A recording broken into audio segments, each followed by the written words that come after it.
moi je m'appelle Benjamin Louf, je suis vigneron donc ici à Rivarennes sur le secteur d'Azevedo, installé depuis 2021 sur 4 hectares de vignes, dont la moitié, 2 hectares en gros lot, le reste en chenin et sauvignon.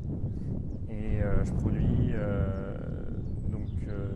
du Touraine Azevedo blanc, rosé et des vins de France rouges issus du cépage gros lot. Le gros lot, il vient de pas loin, il vient de l'autre côté de la Loire. Là, on est rive gauche de la Loire, on voit de l'autre côté la rive droite. Le berceau du gros lot, c'est Saint-Marc-la-Pile. Donc on parle du gros lot de Saint-Marc. Et donc nous, toutes nos vignes sont rive gauche de la Loire, majoritairement sur la commune de Valère, donc juste en face du coteau de Saint-Marc.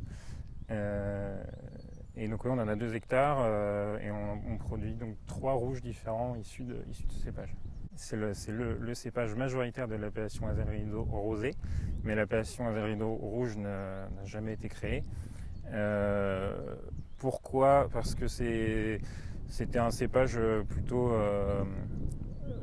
productif, plutôt utilisé pour la production de rosé. C'était le vin de bistrot. Et les techniques culturelles n'étaient pas forcément les mêmes dans les années 50, 60, 70. Donc il a été petit à petit oublié. La grande majorité des vignes de gros lot ont été arrachées donc, dans les années 70 pour ne jamais être replantés ou remplacés par d'autres cépages plus ordinaires, on dira.